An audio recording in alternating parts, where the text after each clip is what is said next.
Hi everyone! So I've had a couple of questions regarding the Paving Your Own Path series, two in particular, and I was going to kind of amalgamate the questions from those two people into one video, but I actually think that they might deserve two separate videos. So I think I might make another video at some point about the question of kind of authenticity and the problems that arise with an eclectic path or a path that you're developing yourself, because the question that that person asked about devotion and how to know or how to accept that what you're doing in a devotional practice is in some way authentic or right or correct or worthy, as opposed to more kind of historically accurate practices. And that kind of, I was reading an old blog post recently by John Halstead of the Allergic Pagan, and issues that he was bringing up about eclectic practice kind of wove themselves into that question. So that's something that I think I will address in a video at a later stage, maybe next week or the week after. But in this video I'm going to talk a little bit more about beliefs, because this is something that I didn't get a huge amount into my own beliefs, or how I came to the point of being able to label my own beliefs or be able to be satisfied that I know what my beliefs are or anything like that.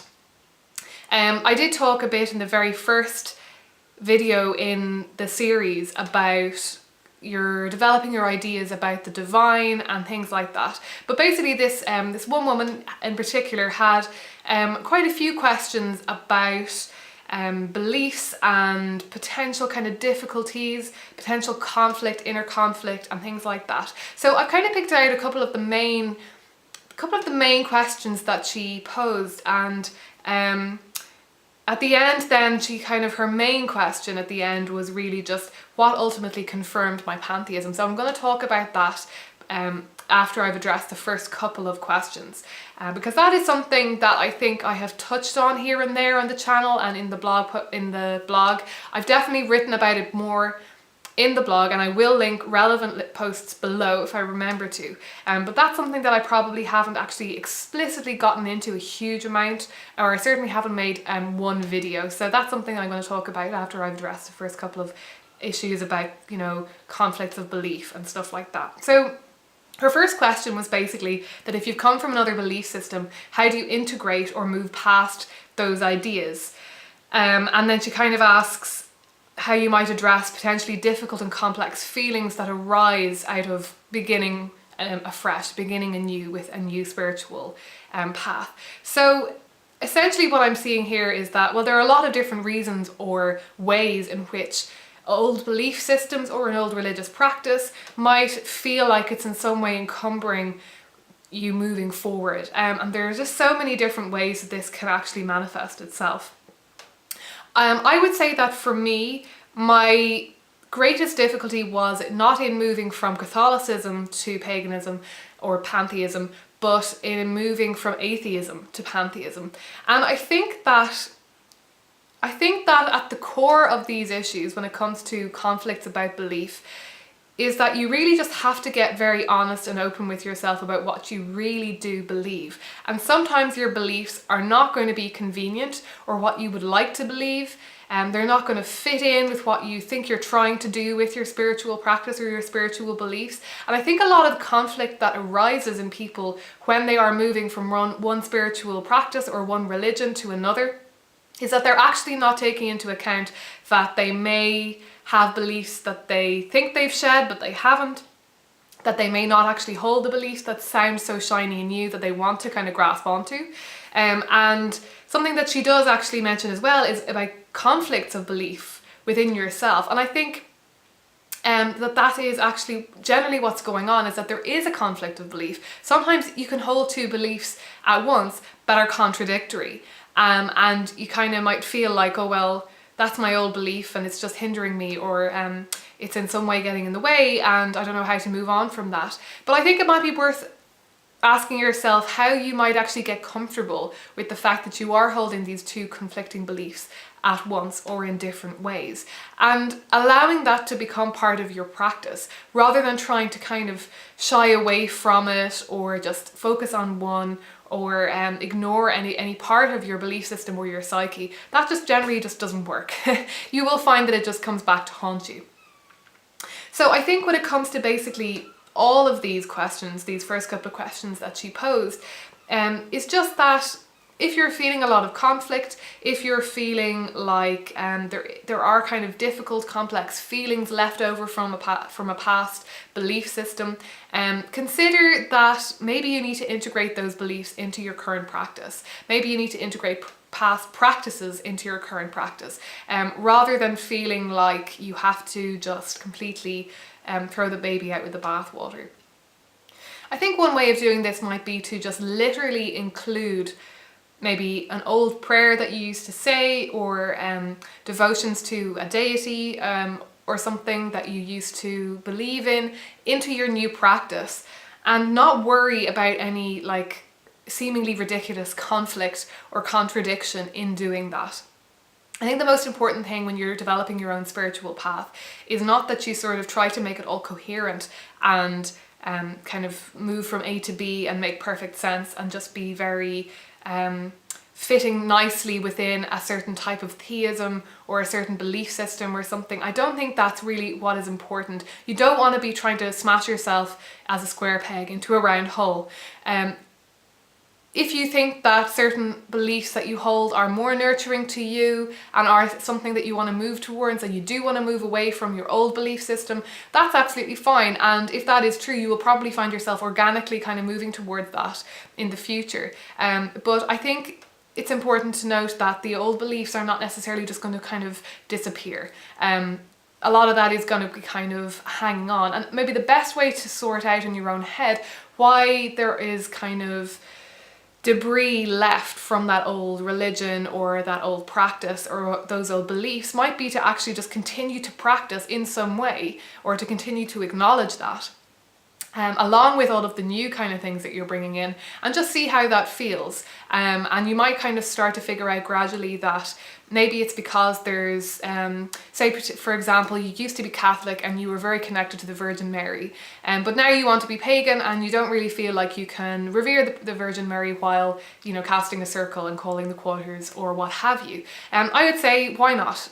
You don't have to announce yourself as a Christo-pagan and you know, go down that road and decide that this is what you're going to be, that you're always going to be both a Christian and a pagan. No, you don't need to do that. You just you can go along with those new practices and new beliefs that you want to integrate, that you want to explore, while still praying to the Virgin Mary, integrating her into your ritual, and so on and so forth. If that feels uncomfortable to you, you might want to keep the two things separate.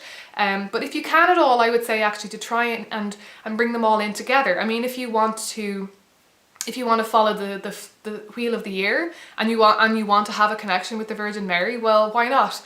Why not build a ritual around her that also acknowledges, say, the season and what's going on in the wheel of the year, and maybe even some pagan myths and stuff like that, but build it around her. Things like that. I think it really is important to not be afraid of being eclectic. At this point, you don't always have to be eclectic or that eclectic. If you don't want to, if you feel like you do need to settle into something a little bit more coherent or whatever, that's fine. At this beginning stage, you're not making any commitments, any lifelong commitments to any types of practices or beliefs. You're testing the waters. You want to see what feels right, what doesn't feel right, and I would say just go with it. In terms of feeling any kind of fear about old beliefs, you know, if you are still holding on to fears of going to hell or anything like that, that can be quite a lot more complex and difficult, I think, and I really think that's just a matter of time. And that's not something that I really had to deal with at all, because I lost those beliefs quite organically over time and went through a phase of atheism before I started to feel kind of connected to the divine again. So that isn't really something that I've ever had to go through. It sounds like a really difficult kind of transition to make, and yeah, my only advice to you is to don't be afraid to push the boat out and to try things out. But at the same time, if you're feeling really uncomfortable, then maybe you just have to accept that you are still holding on to those beliefs, that they are still your beliefs, and own that, and just be happy with that, and just add to that as you feel comfortable. If you can still be a Christian and celebrate the wheel of the year, for example, that's completely fine. I think though a lot of the people who watch my videos, and particularly pantheists and naturalistic pagans, the biggest problem isn't moving from like Catholic, Christian, any other kind of major religious beliefs to a kind of pagan beliefs, or a feeling, a worry about being damned or whatever it is. Often it's actually a problem with moving from atheism to pantheism, as I said that I did myself. And this can actually be an incredibly difficult move, because it is just down to semantics. And this is something that this woman actually did mention, that a lot of it seems to come down to how one defines words in their spiritual vocabulary. And I think this is absolutely true. This is definitely the case. Whether or not you think you believe in God, or believe in divinity, believe that there is something divine about the universe, it actually really does come down to how you define the word divine or God, or any of those kinds of words. And while obviously there are dictionary definitions of these things, you will find that the concept of the divine is quite slippery. There is no really clear definition of what it actually means for something to be divine. Different people will say different things. And I think that is completely 100% up to you to decide yourself. And this is something that will probably change over time as well. Like, I have had a similar kind of practice over the past 2 or 3 years, but at the beginning I considered myself an atheist, and now I consider myself to be a pantheist. It's not that my beliefs actually changed, it was more the way that I kind of looked at those beliefs, the way that I interpreted my beliefs and interpreted how I understand the universe to work.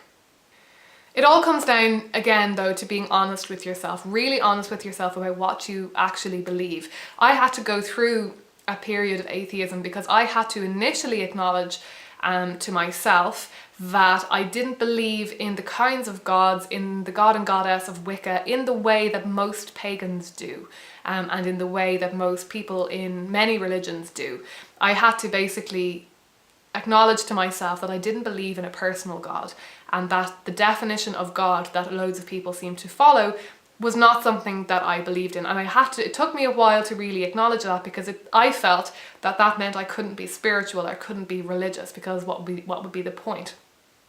So coming to that place of atheism and building a religious practice around that atheism was actually really important for me, and I definitely don't regret that at all. So I think that if you're struggling currently with kind of feeling like, am I an atheist, am I a pantheist, what kind of label should I put on this, and do I really believe in God or divinity, I actually don't think that that's a hugely important decision to be making off the bat.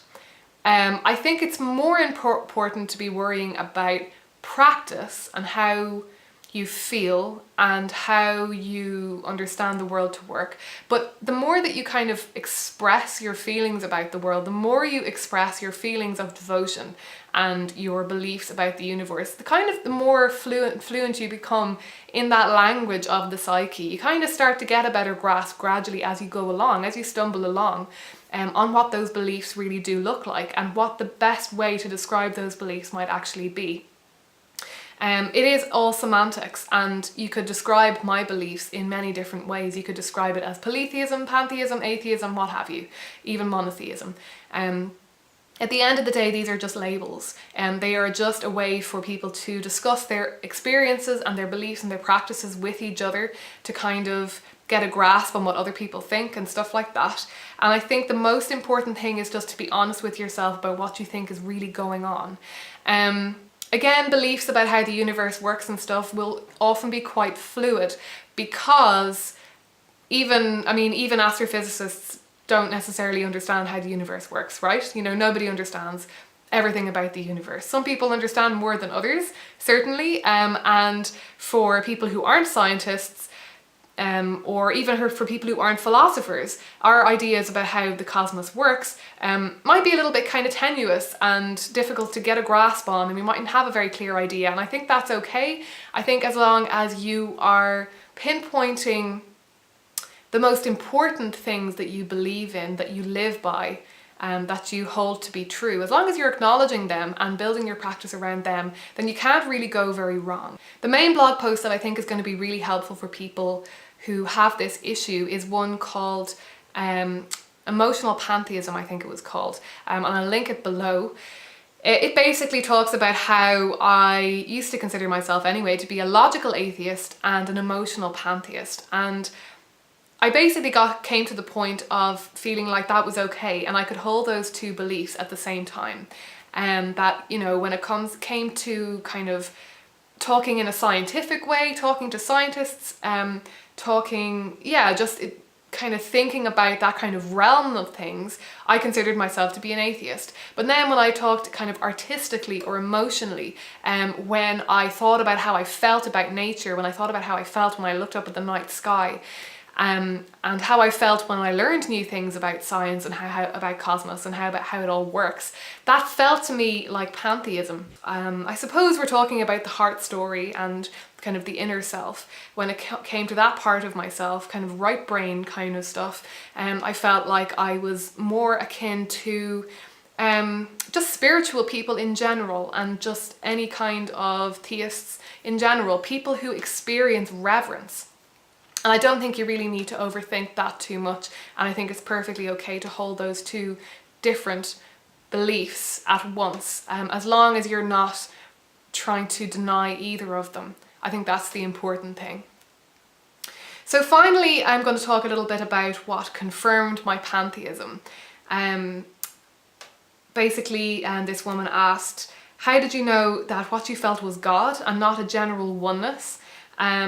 To what extent is it a choice that we believe versus having to untangle personal truth? I think to a large extent it is a choice, but I think at the same time that it's fluid and it changes, and I think that the more you try to untangle a personal truth, the more it will change. You know, when you start to observe something, it changes. That's very definitely true, particularly of the psyche and of your own beliefs and stuff like that, because the more you start to express, I think, certain feelings that you have, feelings of reverence and awe and devotion, the more they develop. I don't think that there's anything in particular that confirmed my pantheism over my atheism, other than just experience, other than just having a spiritual practice for a certain amount of time and gradually accepting that as part of my identity. I didn't really have any major conversion moments. It's not that one day I woke up or one day I did a ritual and had this mind-blowing experience and thought, oh, I was wrong, I'm not an atheist, I'm a pantheist. This has just completely confirmed for me that cosmos is divine and it is God. There really wasn't a moment like that for me at any point. It was a very gradual shift. It was a very gradual accepting of the idea that I could call myself a pantheist rather than an atheist based on my feelings. And I think it was a process of respecting my emotions and respecting that kind of subjective experience over objective knowing, and just I think I got to a point of realizing that spirituality is about the subjective. It is about the inner experience and the emotions, and it's not supposed to be logical and calculating and it's you're not supposed to be able to test the hypothesis of spirituality. I don't think God is something that can be proven, because it's not about that, because it's not a scientific theory to my mind. Now, for some people, God almost is a scientific theory. They think it's just like a tangible thing, a tangible reality. And I would definitely say that I don't think that. I don't think that science will ever prove divinity, not because I don't think it exists, and not because I think that science just isn't good enough or isn't all-encompassing enough to prove divinity, but just because I think it's a totally different mode of thinking. It's a totally different mode of understanding and experiencing. And really, I think that my gradual move into a really solid pantheism was just that slow acceptance that I could identify as somebody who is spiritual, who is devout, who is religious. And I think more than anything, it was an ego shift. It was just that my ego had to catch up with what had been going on in my heart. All of this constant spiritual experience and prayer and meditation and setting up an altar, it just kind of all came together really gradually over time. And eventually I got to the point of thinking, well, it doesn't feel like atheism when I sit at my altar and when I speak to the Morrigan. Okay, on one level I feel like I'm talking to a part of myself. I'm really just talking to myself, and the images that arise, I'm creating them, my mind is creating them. My subconscious or conscious mind is just sort of imagining something in my own head. That I don't think I'm going anywhere necessarily, not physically anyway, when I do path workings or anything like that. But I think over time, when you do engage with a spiritual practice, your ideas about yourself just change, and it becomes possible to see yourself as a pantheist or some sort of theist, rather than just being an atheist with spiritual leanings. I mean, I could definitely sit here and list all sorts of different things that I feel about the universe that make me feel like it's divine, like its oneness, its intricacy. There's just, there's really a long list, and I feel like I've kind of said all of that. I feel like you know where I'm at with that stuff. I feel like I have pretty much covered all of that. The sheer amazingness of existence itself, why there is something rather than nothing, and the fact that we are conscious, and that means that the universe is on some level conscious, whether we are just the consciousness of the universe or not.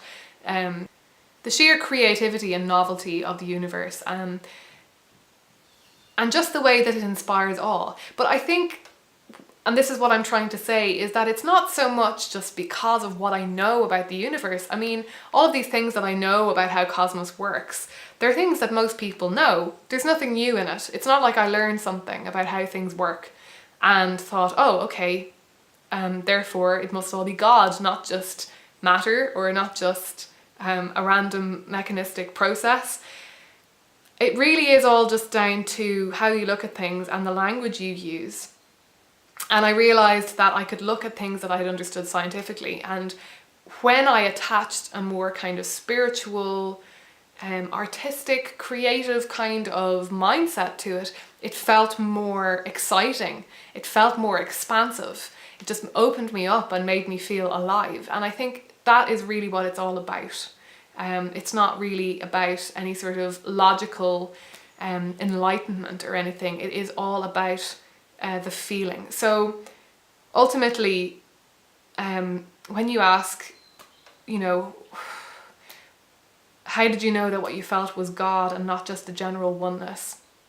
I didn't. I think really it was just, not even just a choice to say that oneness is God, but an inevitable unraveling of what is within me.